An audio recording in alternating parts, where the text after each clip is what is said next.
कहते हैं कि अगर किसी मर्द की तीसरी से चौथी शादी है तो इसकी क्या गारंटी है कि वो आपके साथ भी बना के रखेगा या वो आपके साथ सुकून से रहेगा और वो आपको नहीं छोड़ेगा।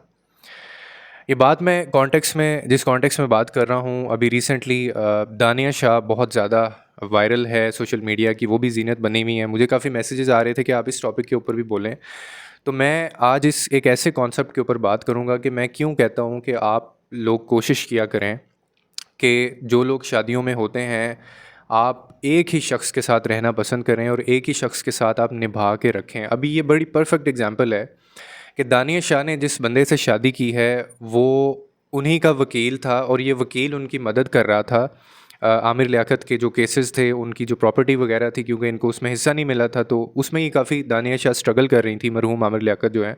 तो उन्होंने एक वकील कर रखा था और ये वकील बाकायदा शुरू से कॉन्स्टेंटली उनकी इस सारी मामलात में मदद कर रहा था।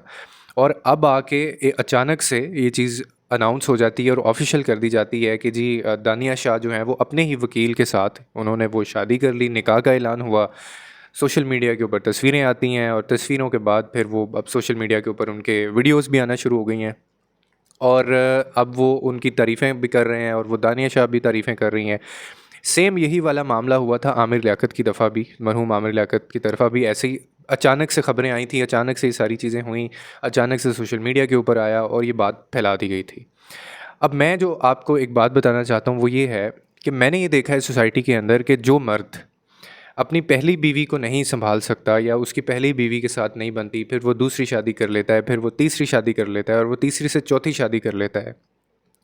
तो इसका मतलब है कि कहीं न कहीं उसके अंदर भी ख़राबी होती है उस मर्द के अंदर। क्योंकि मेरा कभी-कभी ये बात मानने को और मुझे इस चीज़ की जस्टिफ़िकेशन नहीं आज तक बहुत अच्छी कोई मिल सकी, ना कोई आज आज तक मुझे दे सका है कि अगर किसी शख़्स की 3 बीवियाँ हैं और वो तीनों बीवियाँ जो हैं वो गलत थीं उसकी। यानी मेरे ख़्याल में तो अगर एक बंदा शादी करता है और उसका अगर वो शादी उसकी नाकाम चली जाती है, तो वो अगली दफ़ा ही और she will be more careful कि मैं वो गलतियाँ ना करूँ जो मैंने अपनी पहली शादी के अंदर की थीं। या तो वो अगर तो वो नस्ली होगा, अगर तो वो ख़ानदानी होगा, तो वो क्या करेगा, वो पहले ही अपने पहले रिश्ते को ही बचाने की कोशिश करेगा। वो हर मुमकिन कोशिश करेगा कि यही रिश्ता बच जाए, क्योंकि बच्चे इन्वॉल्व होते हैं, एक नहीं ना जाने कितनी ज़िंदगियाँ इसके अंदर होती हैं, दोनों ख़ानदान होते हैं, ख़ानदान में मौजूद लोग होते हैं, बदनामी होती है। और जिस बंदे को आप छोड़ रहे होते हैं ना, या जिसको छोड़ा जा रहा होता है, उसकी भी सारी ज़िंदगी के लिए उसके ऊपर एक ये धब्बा लग जाता है। और इसमें मैं ऑलरेडी एक वीडियो बना चुका हूँ कि हमारी सोसाइटी के अंदर जो तलाक याफ़्ता औरतें होती हैं, उनका कोई फ्यूचर नहीं होता, उनका कोई सर्वाइवल नहीं है।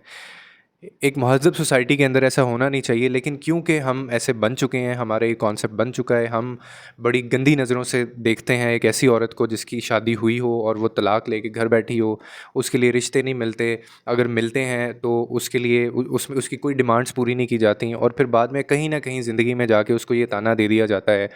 कि जी मैंने तो तुम्हारे ऊपर एहसान किया है शादी करके, तुम तो किसी लायक ही नहीं थी। तो इस तरह का ट्रीटमेंट हम उसको देते हैं, जो कि बहुत ही एक गलत बात है। तो ऐसी सोसाइटी के अंदर मुझे समझ नहीं आता कि एक मर्द अगर एक बीवी छोड़ता है, वो दूसरी से शादी करता है, फिर वो दूसरी भी उसको पसंद नहीं आती या दूसरी से भी उसको इश्यूज़ होते हैं, फिर वो तीसरी शादी कर लेता है। 3 तलाक़ें एक शख़्स की हों और चौथी बीवी उसकी हो, तो व्हाट इज़ द गारंटी, क्या उसकी ये गारंटी है कि वो उसके साथ भी ठीक तरह से रहेगा? अगर हम बात कर लें दानिया शाह की, तो ये वो लड़की है जिसने अपने शौहर की गैर अखलाकी जो वीडियोस थी, जो कि कपल्स के बीच में एक प्राइवेट एक होना चाहिए और वो उस सीक्रेसी होती है, और जैसे मैं कहता हूँ कि आपको लोगों की प्राइवेसी का ख्याल करना चाहिए, रिस्पेक्ट करनी चाहिए। और इस लड़की ने अपने जो मरहूम इसका जो शौहर थे आमिर लियाकत, इसने उस प्राइवेसी की धज्जियाँ उड़ा के रख दी थी और जो बायस बना डिप्रेशन का, एंग्ज़ायटी का। और डॉक्टर आमिर लियाकत जो मरहूम थे, उन्होंने इतना ज़्यादा वो डिप्रेस हो गए थे इस चीज़ के बाद कि उन्हें सुसाइड कमिट करना पड़ा। और अचानक से ख़बर आती है कि जी उनकी डेड बॉडी मिली है घर के अंदर से, और उस वक्त भी वो पता नहीं किस हालत के अंदर थे। तो मैं आज तक ये समझ नहीं पाया कि एक ऐसी खातून या एक ऐसी लड़की जो जिसका पास्ट ये हो, पास्ट एक्सपीरियंसेस या उसकी हिस्ट्री इस तरह से हो, क्या वो आगे जाके रिश्ते को अच्छे तरीके से निभा सकती है? अब मैं आप लोगों को ये जो इस जैसे कपल्स होते हैं, इनकी थोड़ी-सी मैं ज़हनियत बता देता हूँ कि इन लोगों की रिस्पेक्ट भी आगे नहीं की जाती और इन लोगों के साथ जो लोग इन्वॉल्व हो रहे होते हैं या जो शादियाँ कर रहे होते हैं, जैसे अभी इनकी शादी हुई है, तो फिर अभी कुछ अरसे बाद आप देखेंगे कि आपको इनके बारे में भी कोई ना कोई अफ़वाहें, कोई ना कोई बातें आपको सुनने की मिलेंगी। अब उसकी वजह क्या होती है? उसकी वजह ये होती है कि इन लोगों की ना कोई वैल्यूज़ होती हैं, इन लोगों ये नॉर्म्स के ऊपर बिल्कुल बिलीव नहीं करते। ये सिर्फ़ 5 मिनट्स ऑफ फ़ेम की प्रोडक्शन है, 5 मिनट का फ़ेम इनको मिलता है और आप अच्छा अब फिर मैं एक और बयान बड़ा सुन के मैं हैरान हुआ कि इनके जो अभी होने वाले जो शौहर हैं, बल्कि हो गए हैं, उनका एक मैं वीडियो सामने मेरे आई, वो कह रही हैं कि मैं मतलब मेरी ये चौथी बीवी है दानिया शाह, और मैंने इस जैसा नेक और इस जैसी अच्छी बापर्दा ख़ातून मैंने नहीं देखी अभी तक अपनी ज़िंदगी में, और क्योंकि मेरी 3 और बीवियाँ भी रह चुकी हैं। तो उन इसकी जो अगर आप बात कर लें कि ये बहुत नेक है, तो आप इसकी टिकटॉक की आईडी जाके देख लें। आपको वहाँ पे बेतहाशा ऐसी वीडियोस मिल जाएंगी जो देखने के काबिल नहीं है, जो आपको शर्म आ जाएगी देखते हुए, लेकिन इन लोगों को बनाते हुए शर्म नहीं आती। तो एक तो ये इनका जो ज़हनियत है ना, ये होती है ऐसे लोगों की कि ये 5 मिनट्स ऑफ फेम की प्रोडक्शन है, और ये उधर से उठते हैं, इनको आदत हो जाती है, इनको लत लग जाती है सोशल मीडिया पे आने की, हेडलाइन बनने की और लोगों में प्रोमिनेंट होने की, और फिर ये अपनी सारी ज़िंदगी ऐसे जो है ना खेल रचाते रहते हैं लोग कि कहीं ना कहीं ये किसी तरह लोग इनको डिस्कस करें। अब ये बंदी को कोई डिस्कस नहीं कर रहा था, ना उधर से इसको हिस्से उससे मिल रहे थे, और अब इसने क्या किया कि जाके अब शादी कर ली दोबारा, और जिस बंदे से की वो इसका अपना वकील था। आप अंदाज़ा लगाएं कि आपका वकील आपकी मदद कर रहा हो आपकी मतलब और मामलात के अंदर, और बाद में कुछ अरसे बाद आप उसी से शादी कर लें, तो यू कैन इमेजिन कि what kind of relation that was, और उनके बीच में क्या होगा। अब मसला इस चीज़ से भी नहीं है कि निकाह किया इन्होंने और निकाह करने में कोई प्रॉब्लम नहीं है, अच्छी बात है आपने निकाह कर लिया है, लेकिन प्रॉब्लम इस चीज़ से है, और मसला तब आके आपकी लाइफ में होता है कि जब आपकी लाइफ प्राइवेट नहीं रहती है, जब आपकी ज़िंदगी में हर होने वाला काम, आपकी ज़िंदगी में एक छोटे से छोटा भी जो अमल है, और एक ऐसा रिश्ता जो कि बिल्कुल 100% प्राइवेट होना चाहिए और आप दोनों के दरमियान होना चाहिए, वो रिश्ता जब सोशल मीडिया की ज़ीनत बन जाता है ना, और आप ये प्रेफर करने लगें कि आप बाहर भी जा रहे हैं तो लोगों को बता रहे हैं, और आप अपनी वीडियोस बना रहे हैं, और उसके बाद आप अपनी हर चीज़ को एडवर्टाइज़ कर रहे हैं, मार्केट कर रहे हैं, जो कि हमारी आजकल की नस्ल के अंदर ये इतनी गंदी आदत फैल चुकी है, और ये हमारे अंदर इतना बुरे तरीके से इनकलकेट कर दिया गया है कि कुछ लोगों की सुबह नहीं होती जब तक वो अपने आप को दिखा नहीं लेते, या उनकी ज़िंदगियों में जो चल रहा होता है वो नहीं दिखा लेते। तो फिर और ऐसे रिश्तों पे जो इस तरह के रिश्ते बने होते हैं जिनकी बेस ये होता है,